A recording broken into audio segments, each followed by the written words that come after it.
Welcome again, everybody. After this lunch break, we are restarting the live streaming. As I've explained before, we are having now two parallel sessions. Here, we are going to have the session number 11, Inclusion for Employability and Entrepreneurship in Transport. And on GoToMeet, we will have session 12 on gender equity in education and research for transport.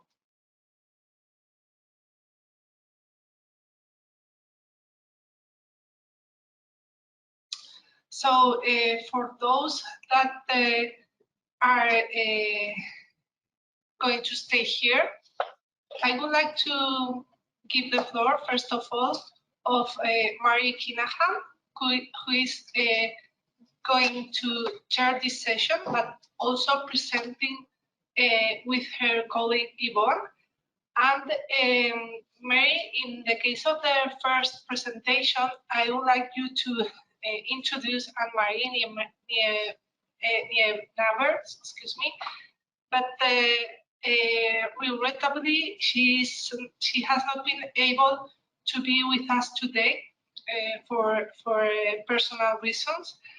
But we have her video recorded. So once you introduce the speakers and once you introduce Anne-Marie, I will share her video, her presentation with all of you. The floor is yours. Thank you very much and welcome everybody. Today's session is about inclusion for employability and entrepreneurship in transport. Given the labour shortages in transport and logistics and the fact that women only account for 20%, it's obvious to everybody that there needs to be some sort of change. Today's presentations provide insight into the experiences of women in the workplace and the necessary changes needed for the workplace to be more inclusive. The first presentation is by Anne-Marie Nienaber, who will present a case study examining the implementation of change management to increase work diversity. Anne-Marie Nienaber is a professor in HRM and organisational behaviour at the Centre for Trust, Peace and Social Relations at Coventry University, UK, and is affiliated with the Centre of Management at Münster University, Germany. Our second presentation will be by Stefan Roseanu, who will present a mixed method study exploring women's entrepreneurship and employees' experiences in the transport sector. Stefan is an experienced professional in urban and mobility and railway transport sector with a demonstrated history of working in transportation business industry. He has been working in transport sector both operationally and in consultancy jobs for 15 years and holds a Masters of Engineering in Transport Civil Engineering. Our third presentation, Mireia Calvo, shall present an analysis of companies' gender balance, assessing their barriers and evaluating them to help foster gender balance inclusion. Mireia has a Master's in Civil Engineering. Her professional career began in the Regional Ministry of Territorial Policy, Public Works and Mobility, and she is currently working at the ITENE ITENE Packaging, Transport and Logistics Research Centre as Project Manager of national and European projects. The final presentation will be my colleague Dr. Yvonne Hale and I will present a mixed method study examining the challenges and issues for women working in transport. I'm an organisational psychologist and lecturer in HRM in organisational behaviour in Technological University Dublin. Dr. Yvonne Hale is a research fellow based in Management, Work and Organisational Department at the University of Stirling, where she's worked on a number of different projects, including the DIAMOND project. So I would like to hand it over now to Professor Nienaber's recording. Hello, everybody. Thank you for giving me the chance to present today some of our results that we were actually able to conduct during our TInnGO project. This presentation is called Implementing Organizational Change for Workplace Diversity in Transport Organizations. And the paper, the project it's based on has been done by Professor Andrew Woodcock and Kat Gutt and myself, and I'm going to present today some results in terms of what we were able to match between the SUITS project, what we delivered there in terms of behavioral change, and how we think that the idea of gender and diversity will benefit from this methodology that we developed during SUITS, and how it can be adopted to the TInnGO target. So I will firstly talk about the relevance. Why does organizational change matter for workplace diversity in the transport sector? Afterwards, I will talk you through the approach that we developed, and in particular about how we want to implement organizational change, meaning how can we transform an organizational culture in something that is more diversity open, something that has been maybe very masculine dominated over the last thousands of years, but has to become more open to diversity aspects. And I will present you the results from one case study that we developed over the last couple of months together with Zelo, an organization in the transport sector with the headquarters in London. Finally, I will draw some conclusions. So why does it matter? Why does organizational change matter, or behavioral organization change matter for transport organizations? And as you all know, and this is something that has been repeated thousands of times already, the transport sector is lacking in diversity.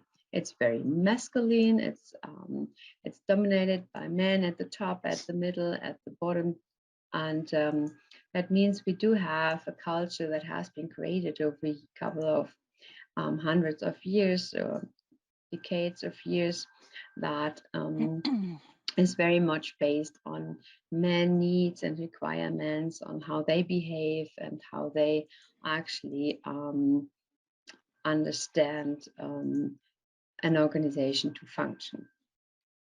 What we know, and that's quite interesting, is that we do have evidence, and you all know this from our research, that we can demonstrate that the workplace, and in particularly organizational performance and decision-making inside organizations, will benefit a lot from a diverse culture inside the organization, meaning that we do have women there, that we do have different ethnicities and so on.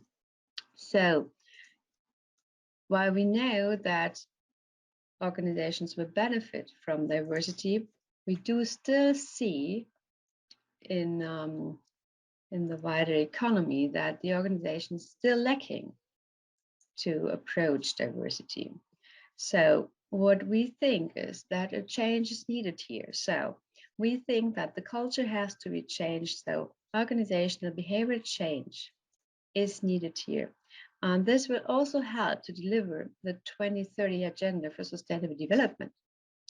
As we know, that requires the consideration of women's role in the green economy and the sustainable development. So our target, and that is what our paper here is based on, that we want to provide a replicable methodology that actually is able to foster gender diversity in organizations in the transport business ecosystem. And our particular approach is the behavioral organizational change that is needed to transform this masculine dominant organizational culture into something that we call a gender balanced culture or diversity open culture. So you can see here that we developed something like a manual already in terms of how can behavioral change be achieved. And what we do here is that we transform this methodology that we developed during SUITS, so the other European Horizon project, which was also led by Andrew Woodcock, that we are able to transfer this methodology to develop something that we call this gender balanced culture.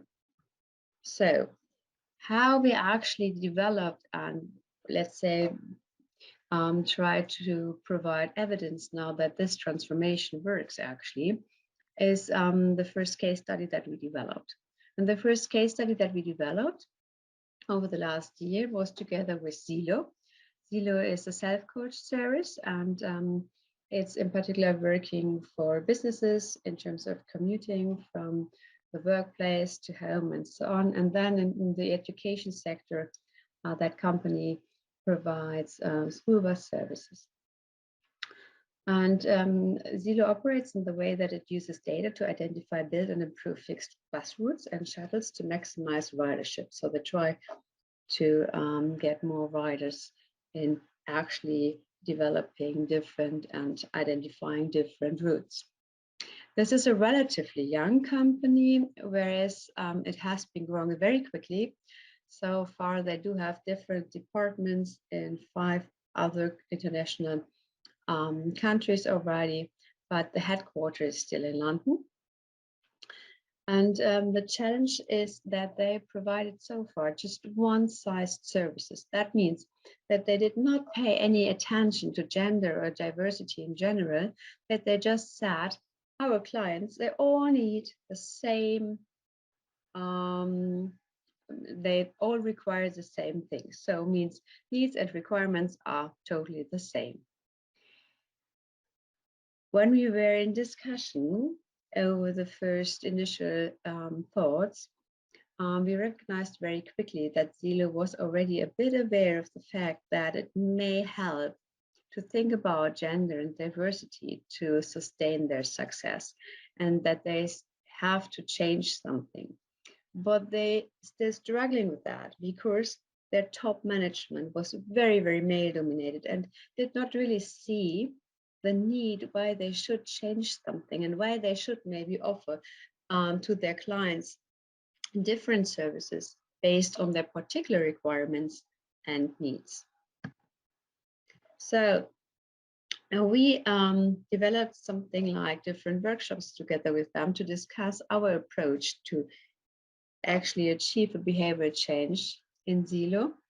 And this approach, as I said, this methodology that we developed already during Suits, divides the whole change process into 8 different steps. We start with building a team that helps to promote the change. We do have to create something like a sense of urgency within the whole company and to design and develop a vision. This is all called the 3 steps as creating a climate for change, so that they are aware of something that has to be changed. And then the next 3 steps actually are about the engagement and the enabling of the entire organization in terms of we do have to act, we do have to behave in a different way. So we do have to communicate the vision, we do have to empower others to act, and we do have to think about short-term wins and to celebrate them. And then the final 2 steps, don't let up and make it stick, is about the sustaining of the change. That's quite quick now, but no worries. I go into these little steps now a bit deeper and telling you exactly what Zelo actually did in these different 8 steps in the following.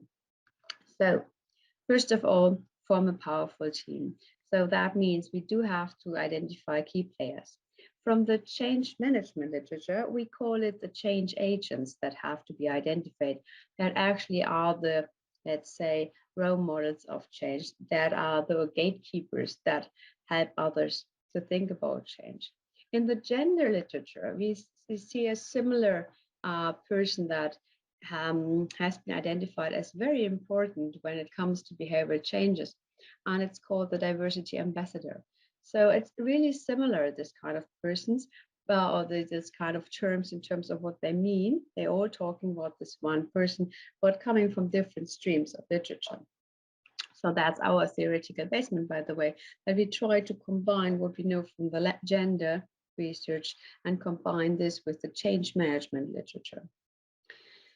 So this kind of change agent or diversity ambassador needs particular skills. It is someone that can drive a change process. That means that person needs a strong position. It has to have power. broad expertise and high credibility within the wider organization. And that person needs the support of the top. It might be that this is the top management. It can be a private or a public organization. And then we do have the change agent, the diversity ambassador, that has to combine all these skills. So the management skills on the one side and the leadership skills on the other side, actually to control the whole process and then also to drive the change. When we identify this particular change agent or diversity ambassador within the wider team of people, the next step is then to set the stage and to create a sense of urgency, which means we need people's attention. We need the attention of the wide organization. Maybe we start with particular departments, but then becoming even bigger. So we do have to talk about what it means when we change. We have to sell the pain that is actually perceived, of course, when something changed, because something is new and people do not like really new or innovative things. So they have to get used to it. They have to learn maybe to change their attitudes, their behaviors. So we really have to think about what does it mean when we change, and we have to discuss this with colleagues in terms of what is this about? Is there something you're concerned with? How can we solve the problems inside the organization? And Zero did this in the way that they said, okay, we do have this one-sized services, but that is not something that can sustain for very long, because they saw with other organizations that they, of course, provide different services, that they talk with their clients to understand their needs and requirements. So there was already this idea that there is something that has to change. But so far, it was not that they said it's inside the organization that we have to change first, that we are able to think about this. No, we start with maybe our clients. That's okay. So as long as they get aware of the fact that diversity matters here. The third step, the development of the change vision, sounds very, very easy, but is actually, I think, almost the hardest step in this whole change process, since there has to be a vision established that actually is aligned with the expectations, the core values, and the shared beliefs inside the organization, but of course has to demonstrate that there is something changing.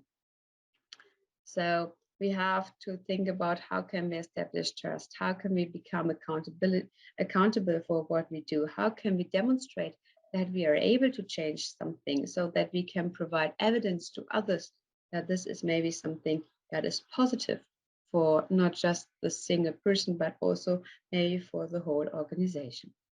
So we developed that kind of vision together with Zilo in workshops. So during the COVID pandemic, of course, we had to do this online. We used the mural board. We had interactive workshops with several people from Zilo that were identified as the key players, the change agents team, or the team that was actually responsible to think about the change and to lead the change. The fourth step, the communication of the vision and the understanding that has to be in the organization. That is really important to understand how you can cope with fear, anger, or resistance inside the organization. Means you have to talk. Think about discussion, think about debates, inform people, let them talk about it, and tell people what you know and also what you don't know, so that they see that you really think about them, that you're concerned about them. And two aspects that have been identified as quite helpful. So the vision is very important to be very clear and transparent. It has to be easy and it has to be understood very easily from everybody. And on the same side, while it is so easy to understand, it has to be so simple. It is quite challenging because it has to have an evidence-based approach. So we really have to think about how can we demonstrate that this is something that is important and not just something that is just made up.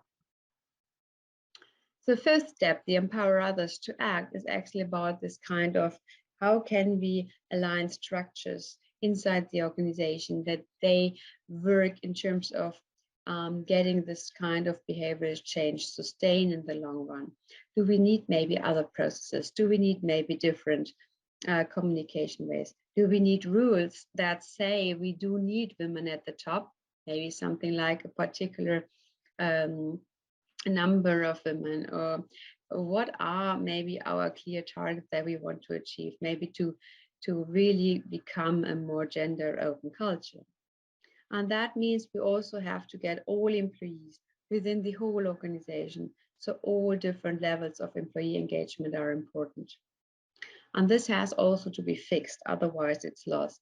So we developed something like a tool in our menu that is about the challenge and the target, and then about the key performance indicators that can be actually used to demonstrate evidence here that something has been achieved afterwards. I do have here an example from Suits, since Silo developed already this kind of targets and key performance indicators, but we're not so happy that we can share this with you guys. So this is an example from another organization where we try to change the culture to something that is more sustainable and sustainable culture. So the sixth step is focusing on continuous improvements and produce short-term wins. Quite a very, very important step, almost underestimated by a lot of people.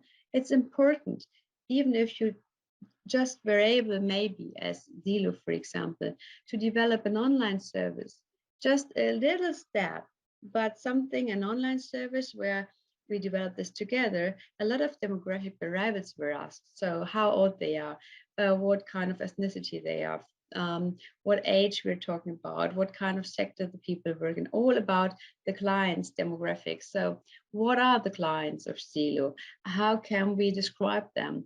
What are the different needs and requirements? This first tool that we developed together is maybe the first step, a very little step, but it is something that shows evidence later on, because something can be analyzed and you see maybe the first needs and requirements that are different from just one-sized services. And you can also say that you go into interaction with them. So you try to engage with the clients to bring them into the whole play, that they are actually driving this kind of behavioral change. So this is just a little step, but it has to be celebrated inside the company, because otherwise people will get bored by it. They will lose their motivation. They are not anymore thinking about this kind of positive change. So little steps really help, and they are celebrated to get more positive feedback. It helps to motivate people to keep going this long process of behavioral change. And this kind of building momentum is one of the most important aspects during this whole change process. The final steps, 7 and 8, don't let up and make it stick.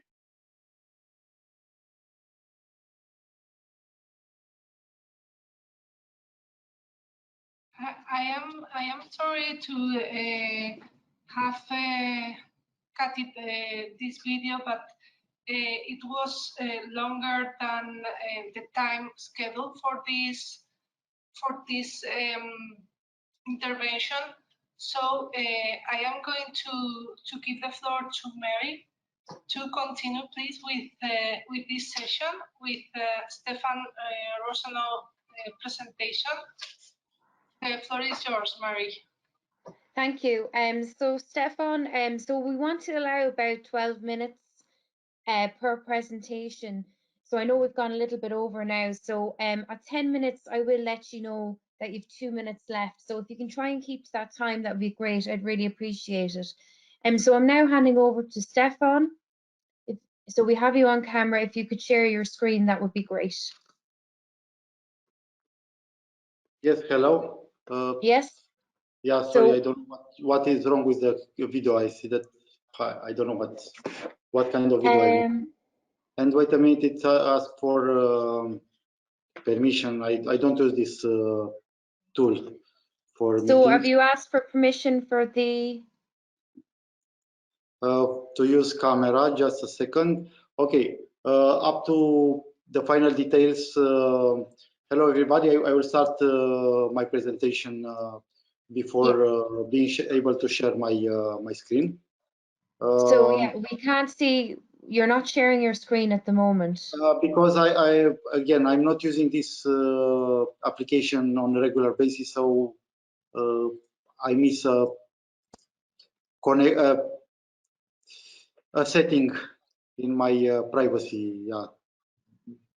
Okay, so you can't share your screen, is that it? Yeah, something like this. It's not something to do with the GoToMeeting, because Gwencia could probably help you share the screen if you need, or if we have your slides.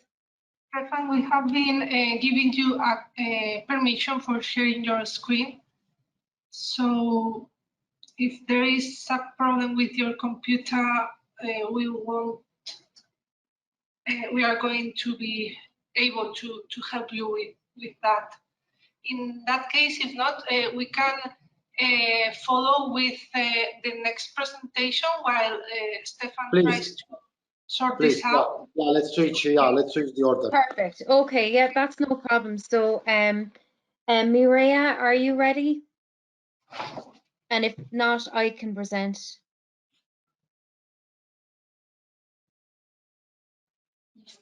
And apologies if I got your name wrong. Don't worry. That's what the internet told me how to pronounce your name. So blame the internet if they told me wrong. Don't worry, it's okay. Thanks for the kind introduction, Mary. I'm going Stefan, to... Stefan, can you stop sharing your camera maybe while Mireia actually starts her presentation? Thank you. Thank you very much. When you have 2 minutes left, I'll let you know. Okay, now you can see my screen. Absolutely, yeah, perfect. Thank you. Okay, so thank you, Mary, for the introduction, and I'm going to present this study performed by my colleague Margarita Coleoni and myself. It is in the framework of the TInnGO project.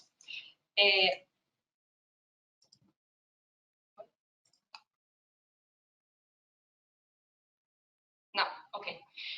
I will explain a bit the Spanish Hub and the study that we have performed with the employment survey and some conclusions.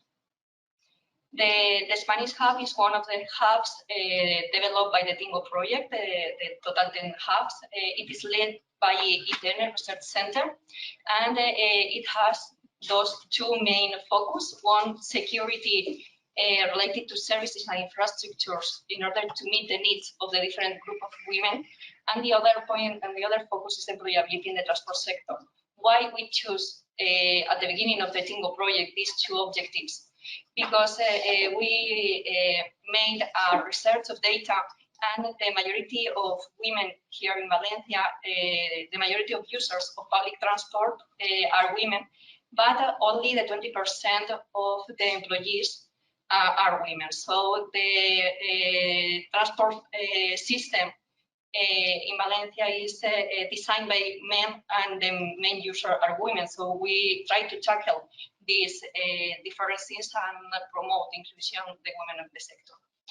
We are supported by different associations, Public Regional Ministry, Women in Motion Association, Public Transport Companies, Valencia City Council, and some enterprises. We have performed some studies, and we have uploaded different content to the observatory that our colleague Clea had presented before in this morning. Now I'm going to focus on the survey in the employment sector. This survey has the objective to assess from the employee point of view the employment situation in different transport companies in the community region, Valencian community region, the conditions and satisfaction, the work-life balance situation, and new employment scenarios that we assess, giving some new measures that can be implemented in the companies. The data collection has finished this week in November, and it started in September. The area for collection the surveys were Valencian community, focused mainly on Valencia and Castellón. We have achieved 300 answers, and I'm presenting a preliminary analysis with 126 answers, because, as I said, we closed the survey this week. All the raw data is uploaded to the observatory that our colleague Fotis has presented this morning too. So I invite you to go for the observatory and the repository and see the data and the materials that we have there. So in the employment survey, we have the 56% of the answers related to men and the 43 related to women. We don't have any non-binary answer for this survey at this stage. We have divided this sample between the freight and the passenger sectors, having the 42% of women working in the freight transport sector and the 45% working in the passenger transport sector, while the representation of men is a bit bigger in this analysis, in this sample that we have.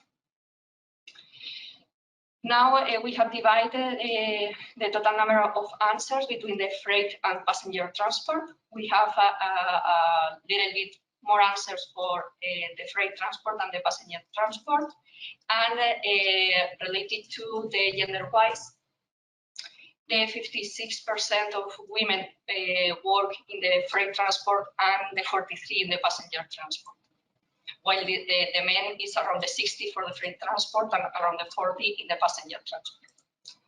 We have done also a comparison between the job, the status in the employment situation before and after the COVID-19 pandemic. And here we can see that for both for men and women has increased the paid employment in an office or in a plant work. The remotely work has also increased mainly for women, and also the unemployed women has disappeared, and in the terms of men has been reduced a lot. Now we have the same comparison per sectors, passengers and goods or freight. Here we can see the increase in the goods sectors of new employees, and also the increase of the remotely work. It is due to the increasement of the e-commerce and the electronic buys that has increased a lot during the pandemic, and it is still increased the e-commerce now.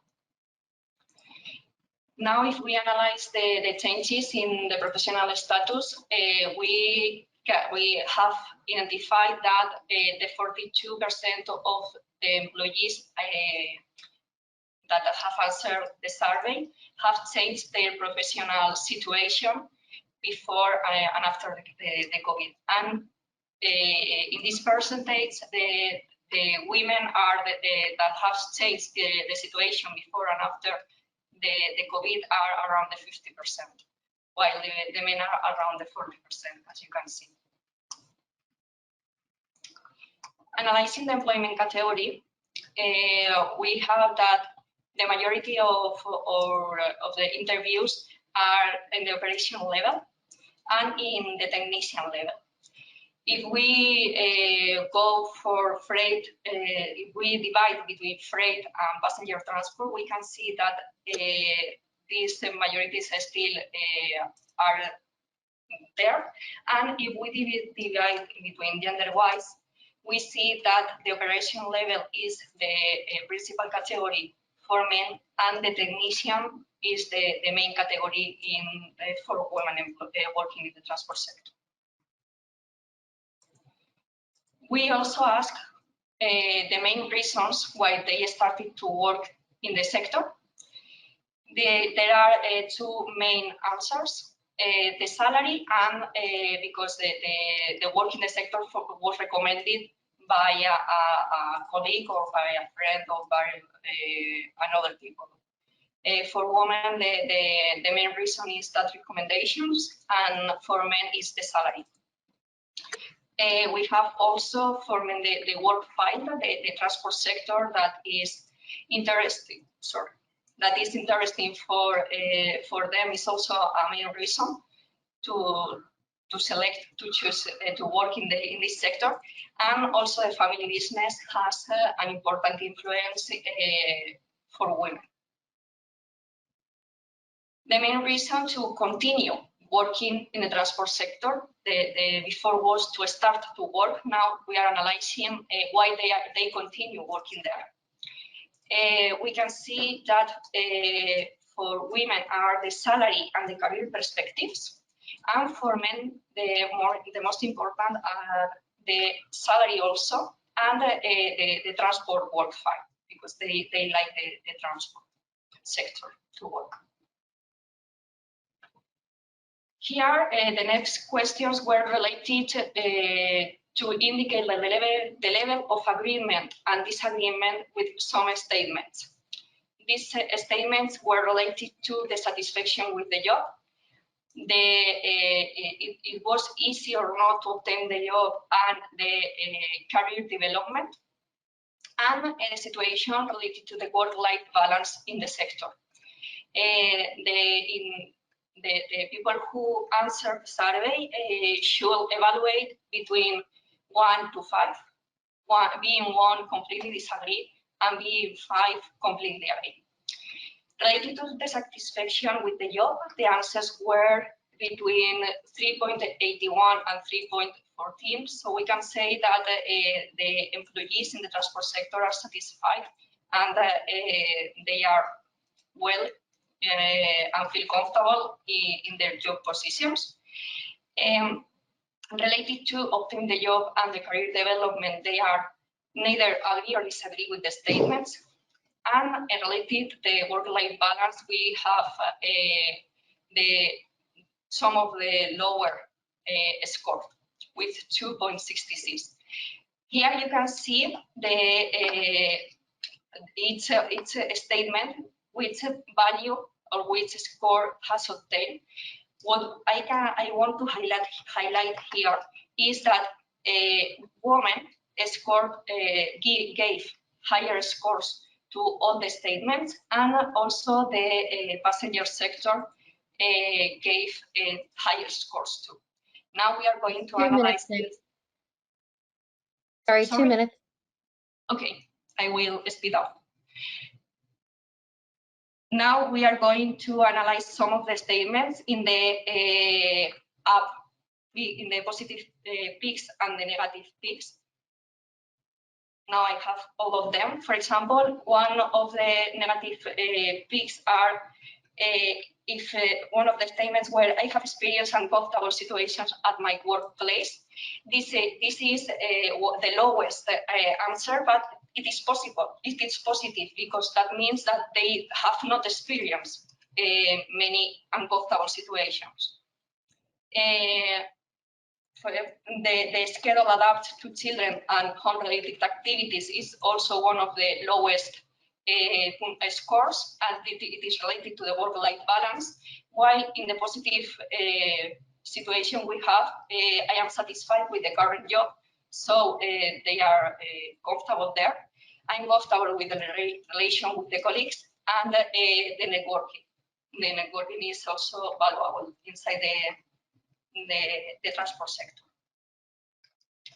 Here are the statements, some of the measures that we propose. The flexible working hours, and they have the highest score. To obtain longer parental leaves, the teleworking, and the on-site childcare are the proposed measures that we made. They are well accepted by the employees. Finally, we can conclude that the COVID situation has favored the incorporation of the uptake of women working in the sector, because the sector has increased the number of people working there, and the woman has taken part of it. Although the women are underrepresented in the transport sector, the professionals that work on it are satisfied with the job, and they want to preserve it. The main reasons are the salary and the career perspectives. And it's highly recommended to improve the work-life balance for all women and men. And for that, the Gender and Diversity Action Plans will be a good tool to diagnose the company situation gender-wise and to establish new inclusive measures and actions to improve the situation in the sector. And that's all from my part. Thank you very much. Thank you so much. That was really interesting. And I think if anyone has questions, please put it into the chat and we will discuss it at the end of this session. So thank you so much. That was really interesting. Is Stefan ready to go? And if not, I can do the next presentation. That's no problem. Stefan, are you ready? Hello. In theory, I'm ready. In theory, okay. We like theory. Yeah, no. So can you share your slides? Yeah, I'm closer to. Okay. Brilliant. Now, Great. yeah, you can see my presentation, yeah? I can see it. Yeah, absolutely. And when you try to change the slides, just remember that the arrows are in the bottom left-hand corner when you share your screen. So when you share your screen on GoToWeb, you have to click for the next slide. So the arrows on your keyboard won't work. You have to click it. Okay, you can still, yeah, I see it on my and computer. at 10 minutes, I'll give you a 2-minute warning. I will try to be brief. And thank you so much. Of course, you can read in more details also my presentation, but also the deliverable that we have prepared inside the TInnGO project. We have worked on analyzing the opportunities women can have in a career or as an entrepreneur in the transport business sector. As we all know, transport sector is not a women-friendly working environment, with less than 20% women working in this sector, and especially in the land transport, where, for example, public transport is linked. We talk only about 14% women. So it is of high importance to analyze before taking some decision how to encourage a shift in mentality and reality. As we have worked with the 10 hubs that they were already presented during the presentation of my colleagues, we have seen in Europe broad approach of this topic. In general, younger member states like Lithuania or Romania yield a better approach to women in transport, maybe linked to some heritage from communist times, while more developed or more advanced countries in general yield a very low number of women in professional activities. Also, as I mentioned, the professional activities, we have to stress that even if in some countries the number of women is maybe a little higher compared to other, we need to remember that a large number of women in the companies or authorities in transport sector are in reality in ancillary activities like legal, economics, administrative sectors, and less linked to engineering and other technology bound activities. Our research are based on a survey that we have run around the 10 countries based on the support of the hubs inside the TInnGO project. And based on more than 60 interviews, initially we were able to go in more details with 14 ladies who agreed to share their business experience.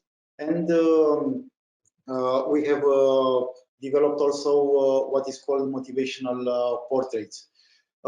We have discovered that a lot of interaction with the sector is based on family or on personal interest. When we asked how is their relationship with their company, we have discovered that more than 50% are involved either in family or their own activities. These are the ladies that have shared their experience, and they come from all across Europe. And we have seen that in general, legislation is not very clear on encouraging women in becoming more active in transport sector. Also, again, there is not a unitary approach in legislative or in public strategies on how to increase the numbers. A lot of barriers were identified to be in a better position, starting with prejudice and skepticism coming from the other colleagues, gender discrimination at the level hiring moment, also during your job career. For example, in Italy, we have received an answer from a lady that in her company, her colleagues, male colleagues, were addressed as engineers, while the women were addressed with Miss. Also, there are a lot of cases when women are in a very low number in the company, so they have the feeling of being the only woman at the table. And we can say that if the passion lacks, which is not really logical and intrinsic motivation to work in a sector, a lot of our counterparts said that they are motivated by passion, or they want to capitalize an opportunity. Also, they were based on family relationship or education to join this area. Stefan, sorry.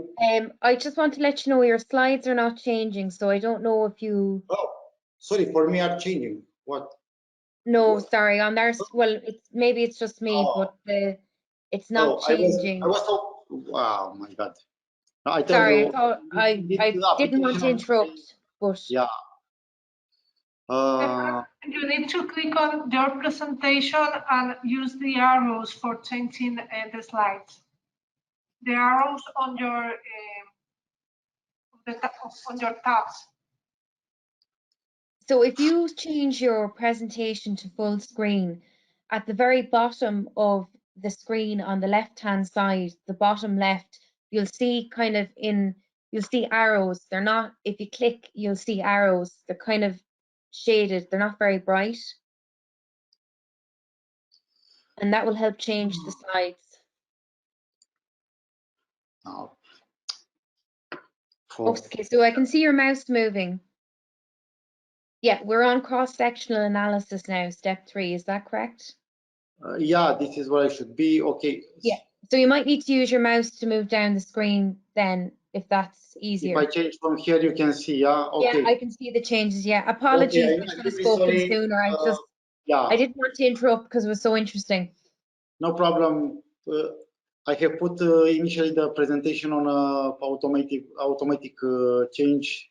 Yeah. So yeah, I'm not using this app for presentation only as an attendee.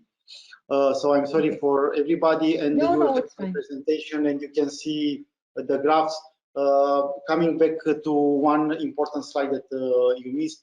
So these are the 14 ladies that agreed to share more details with us, and you can find on our Transport Gender Observatory the interviews with all of them, so you can go in more details reading their experience and their recommendations. So coming closer to a conclusion, during our research, we have discovered that a lot of changes at policy level should be made in order to increase the diversity in transport business environment. Gender equality should be set as a EU political priority. They have to cultivate more gender balanced and inclusive approach, starting with educational levels.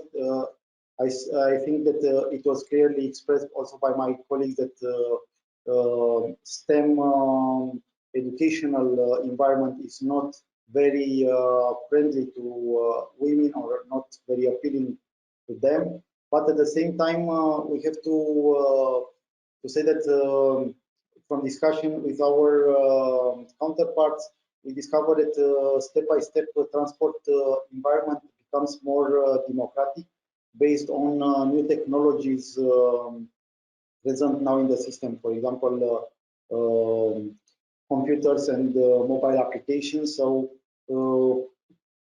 talking about being an active member of transport community is not linked anymore only to running a truck or a bus company or being a driver. You can be part of more white collar activities like developing apps and mobile as a service, for example, solutions and so on. Our results in the paper we have developed are based also on the research run together with our colleagues from the other packages in the project. So intersectionality was also part of our approach, and starting very soon, as the deliverable will be fully accepted, it will be published to be officially available to everybody.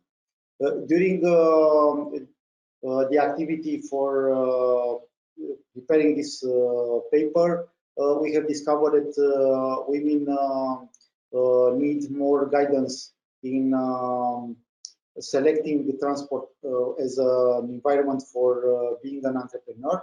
So we have developed as a side paper a guideline for potential women entrepreneurs in the field of smart mobility, where everybody can find advices and also a presentation of what transport means and what should be considered as an entrepreneur.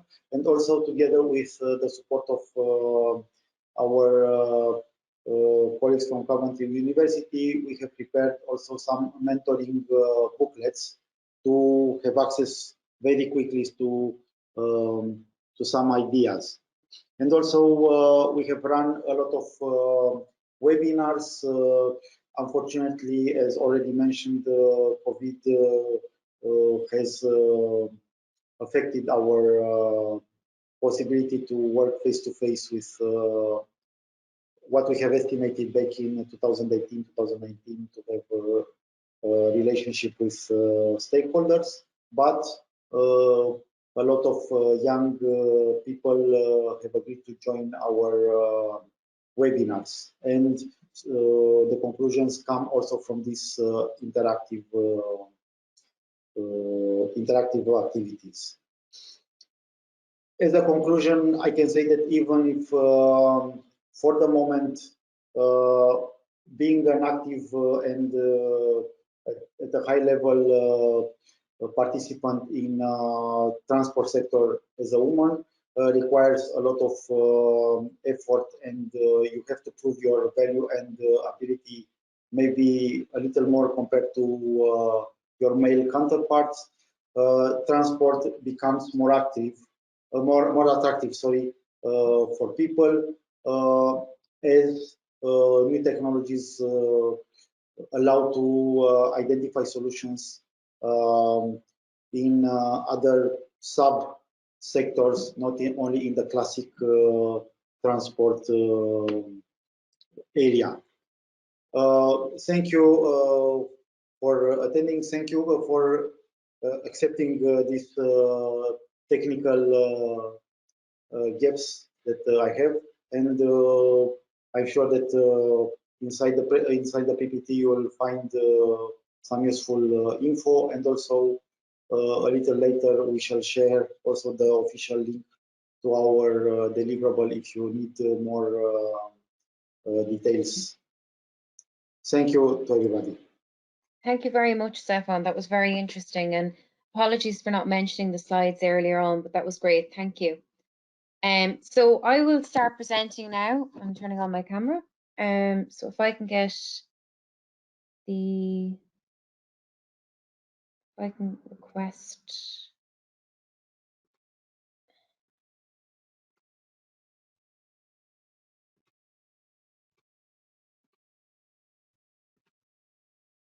Okay.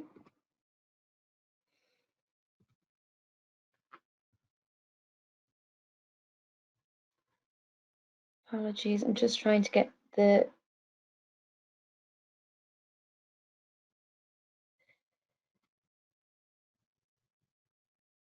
friend, can I get the presenter role there if that's okay? Yeah, perfect, thank you.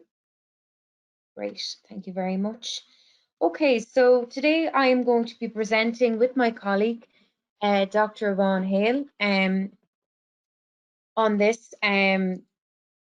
So welcome everyone to this presentation. We will provide an overview of some of the research activities carried out as part of the European project called DIAMOND. So I'm going to try to be as quick as possible. So I apologize if I talk a little bit fast. Today's presentation is focused on the challenges and issues faced by women in the surface transport area as part of the fourth use case, which is about fairness and inclusion in employment in the transport area. So as we know, there is gender segregation within this sector, and not just women's underrepresentation at the top, but also horizontal segregation, with many women in transport being placed in more administrative roles or in departments like human resources, as opposed to, say, train drivers or more frontline positions. Often this can be because of inflexibility in the workplace and not allowing a balance between work and home. This will be discussed a little bit later in our presentation. As part of use case 4, we focused on a number of questions and gathered a range of data as part of the DIAMOND project. So you can see here we had focus groups, structured data, observations, the questionnaire, social media, and the DAD survey. For use case 4, some of the data, such as structured data and observations, were not really possible.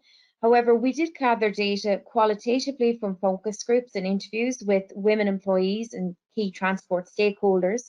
We gathered survey data, quantitative data from 3 service providers, our industry partners, ZTM in Warsaw, FGC in Spain, and Irish Rail in Ireland. We conducted extensive lit reviews, and also we had industry input from our 3 partners who provided invaluable experience and insight. But we also conducted a number of workshops to get feedback on our findings from industry stakeholders and employees, women employees. So as it has been mentioned before, in order to develop the fairness characteristics, we conducted extensive lit reviews, but also focus groups that were held in Ireland, Spain, France, and Poland, with transport employees, including women and also other groups, as well as transport sector representatives.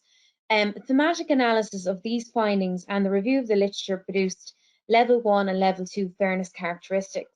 Level 1 was work environment, job characteristics, personal circumstances, and individual characteristics, which included a lot of the demographic information that we asked. For the purpose of most of the presentation, I just want to highlight that we do look at men and women. We did have some non-binary participants and also people who preferred not to say what their gender was, but their numbers were incredibly small to the point that they might be able to be recognised in the data.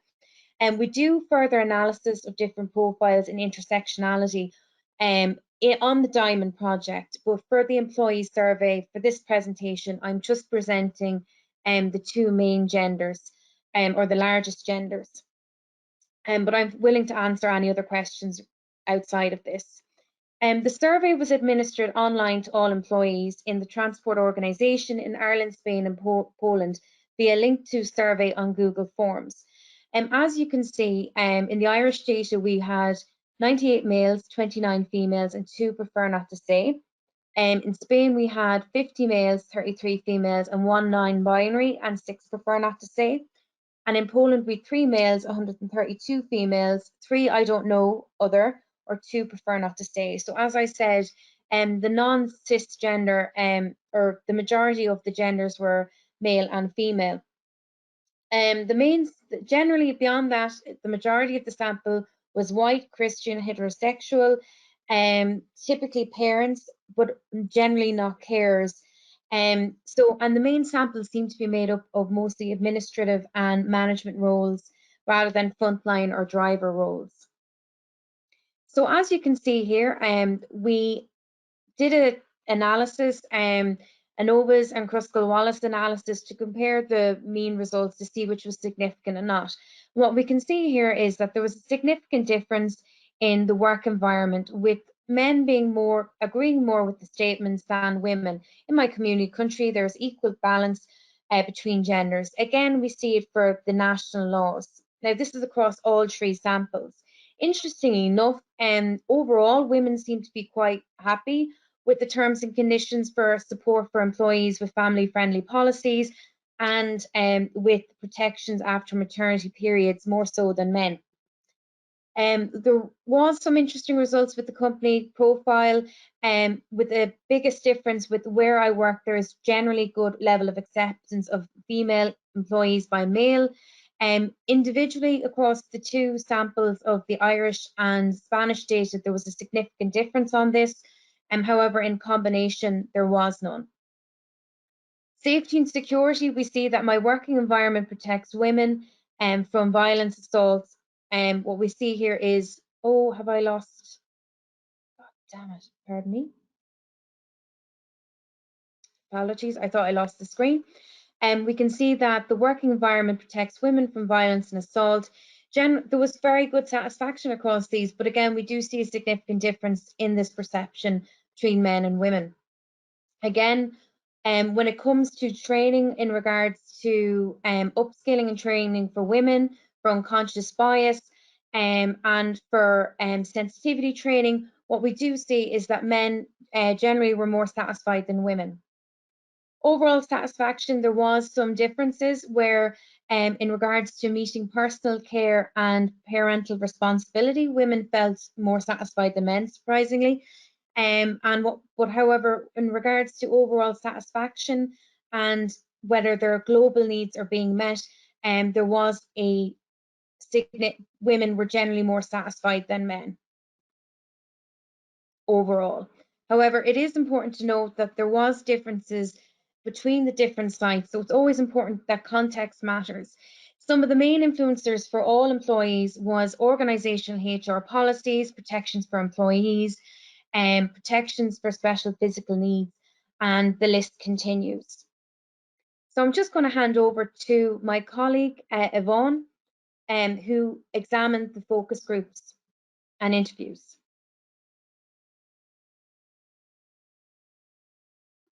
Yvonne? Thank you, Mary. Okay, thank you. So for the qualitative data, I'll just give you a brief rundown. Thanks, Mary. We had 46 participants interviews, and we accessed a purposive sample of participants who were currently working or had worked in the transport sector across a variety of roles across 4 countries in Poland, Spain, Ireland and the UK. The transport sectors covered in this section of the data collection that included rail, tram, bus and road haulage. Data was collected during the 2020 COVID, so we had social restrictions, so everything was moved online. And although we tried really hard to access a wide selection of employees, the majority of our participants were either office-based management directors or up with that way, the minority being frontline drivers as such. Next slide, please. So this is part of the workshop that we had that Mary's already discussed, so I'll just go on to that. Move on to the next. So the objective of use case 4 was to investigate women's needs as employees. We divided this into 2 separate aims, the how and the what impacted women. Next slide. So with regard to research question 1, how do different job characteristics and or contextual factors in the transport sector affect gender balance? Many of our findings are in line with the discussions that TInnGO have already had. We found that job segregation, the whole idea that there are jobs for men and jobs for women is still pretty prevalent, particularly around transport sector roles. Vacancy characteristics and recruitment factors also emerged as important, with respondents discussing working hours, shift work and opportunities for progression as obstacles to gender balance. Female facilities came through very strongly in our data, with employees, with women discussing how the generic PPE that was delivered and is used for both men and women neither fits nor suits women. Women still having to access male toilets, or in the majority of cases, women using the disabled facilities because, you know, there were none for women. So more specifically in practice, slide 7, Mary, in terms of recruitment, what we received from women and from men in our feedback was that we needed to provide a more even playing field for women. You know, that we had to ensure that managers and were not part of this old boys network, and that recruitment was based on gender neutral. Overall, respondents suggested that the following are common in recruitment methods and practices that disadvantage women. You know, despite the evidence, the data also suggested that some steps are being taken to address current inequality at the point of recruitment and selection. But what was mentioned repeatedly throughout the data was if there is no robust policy regarding retaining these women in employment, there is no point in putting out and saying that you do targeted recruitment and things like that for women. So, and that was another thing that respondents were not happy with, was that the majority of them didn't agree to women specific targets for employment, with many of them saying that it just actually puts a target on their back once they're within the organisation. So the next slide, slide 8, gives you some of the ideas of, you know, the participants and what they said were the key influencing factors for them. And I think the one in the middle in pink is really quite strong there. If you're not worth the investment in female-specific uniform, do you really think you are valued? And I found that a very powerful statement at the time, and I still remember that one. So the next slide is the key factors influencing the career choices. Again, as with the data that TInnGO has already presented, our findings are very similar: demand factors, HR policies. But one of the most common and frequent was regarding making women and young girls aware of the possibilities of careers within transport. the way that technology has moved and now allows for more women to be in place. There's not big heavy machineries as there was before, that the physical inability of some females would prohibit them from. Next slide. So more specifically in practice, it was about, you know, encouraging education, being involved in schools and colleges, with some from the rail industry saying that they are currently already involved at primary school level. And some of the organisations there, when they are building anything through a community, they then get the community involved. So they are trying to encourage younger women, younger girls, and say, you know, this is a possibility for you, this is what you can do.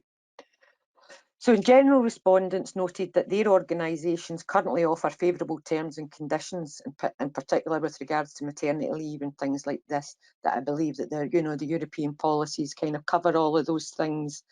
But one of the largest findings that emerged from the data, which was shown to influence career choice for women, for the majority of participants, this focused again back to this lack of space for women, lack of shared toilets, changing facilities, and that focus on the uniform and safety equipment, and flexible working. So I'm just trying to get through these, don't need to do these. In terms, slide 13, Mary, in terms of attracting women as employees to the sector, participants made several recommendations, which included more engagement with schools and colleges, as I said, in a similar way to what has happened with STEM in attracting female engineers, etc. Okay, there's no point in having recruitment campaigns to attract women and not have female-focused policies within the organisation. And one of these being an open and accountable complaints reporting process that all employees are aware of and is publicly distributed throughout the organisation. So to conclude, what do these findings add to the gender agenda when regarding women employed in the transport sector specifically? So our main findings, along with mirror much of TInnGO's, that flexible working for all is required. And that there's no negative consequences, you know, working full-time, flexibility for non-office staff, flexible shifts. But as I said yesterday at the end of my presentation then, this is also makes it fair employment for men and women. So it's not just about women, but women particularly, equal promotion opportunities, including those who are currently working part-time, flexible, or have just returned from career breaks. We need to raise awareness of what the transport industry is and what it involves now and in modern times, the advancement of modern technology and how that impacts on employment. So companies need to rethink the workplace, moving from the traditional modes and models of work to more flexible workplace for all staff.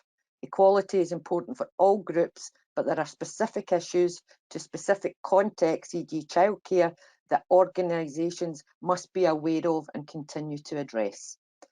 So I thank you for your time, and if you have any questions. Thanks, Mary. Sorry, I wasn't a very good assistant. So thank you, everybody. So I think I should be stopped sharing the screen there. So if we have any questions, I think we have a few minutes left before the next, or we've just come up on it. So I just want to see if we have any questions. So we're just going to do 5 minutes or less. So if anyone has any questions, we can just see them coming through.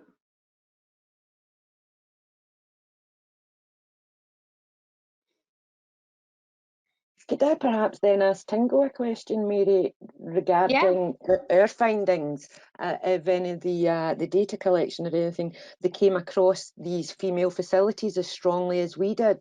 Was that something that occurred, that came through in their data?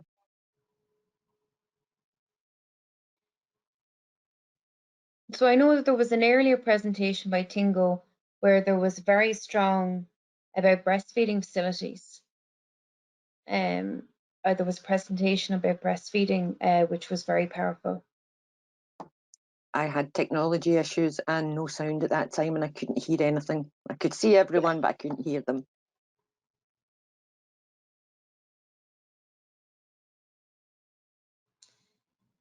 Mireia, I have a question. You were doing some very interesting work there on COVID, pre and post COVID. But what I was really interested by was what, you know, when you were looking at the women and why they went into transport, and they said recommendation. Was that like a word of mouth, or like did someone recommend them to move forward into that area? Or because it's quite interesting that that was such, like, it was salary for men, but it was recommendation for women for entering the career. So that's very interesting. Yeah, here we have two types of situations that we take into account. One is that someone that is already in the sector notice that there is a job position to be published, and they recommend the sector that they feel comfortable there and speaks well and positive things about the sector.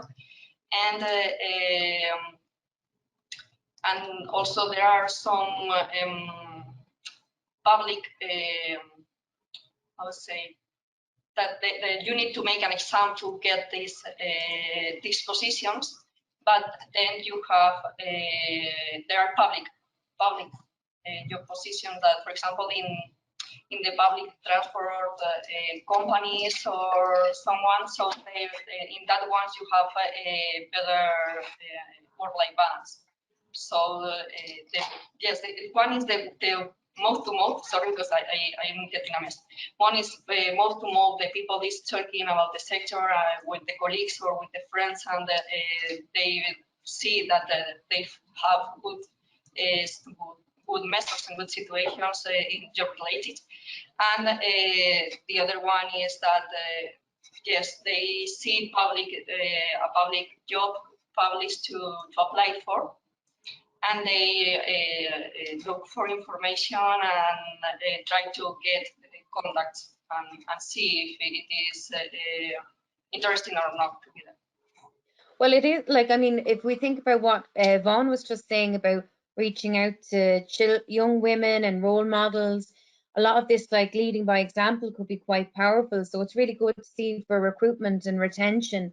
Stefan, I thought now, just to ask maybe a question of you before we start finishing up, I thought was very, unless there's any other questions, do you have, Vaughan? Or Mireia or anyone else? Well, Stefan, if you're still there, I thought it was very interesting, and I was wondering, was there any question about, I know you were saying there wasn't many, obviously, women in entrepreneurship in the transport sector, but was there any movement of women who were employees in the sector that moved into entrepreneurship? Because I've seen this in other areas outside of transport, where women move into entrepreneurship because they felt like they couldn't go any further in their job, or the job was too restrictive with work-life balance, and they wanted to take more control, but wanted to succeed.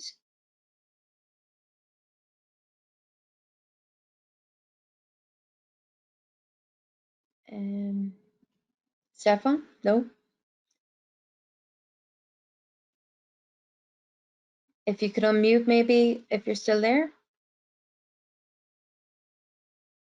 Okay, maybe not. But that's just my own interesting idea anyway, from reading from my own gender background outside of transport. It's something we do see with entrepreneurship, that women make their own space when work is not meeting their needs. And I think that again is something transport needs to look at, with the findings that we've seen here today. From all of the speakers, there's definitely seems to be an inflexibility that needs to be addressed there for women, or rather, as I think one woman or one person said, you know, or I think our original speaker, Anne-Marie, said that, you know, work is designed by men, but transport's designed by men and used by women, but we also have to remember work was designed by men as well for the last couple of 100 years, and it's time for women to change it or to be changed for women. That's it. On that note, Stefan goes quiet for a reason, maybe. I don't think there's any other questions. No, but that situation, for example, is what we detect at the beginning of TInnGO, and this is the reason why we specialize on one side in the services and the other in the employment, to try to push the women working in the sector to try to change that bias that you have just said, and also women, both women and men, design. Yeah. As an American colleague of mine put, it's about fixing the game, not the dame. So, I think that I think we don't have any other questions there unless I've missed them. So I think we can kind of wrap up, because I'm conscious that the wrap up session is going to be happening soon, or is already underway. Or did we finish up very? I think. Yeah. Or actually, I think we did. Yeah. Yeah. Here I am, Mary. Our colleagues who were in the parallel session are now joining this session. So we are going to start the closing remarks.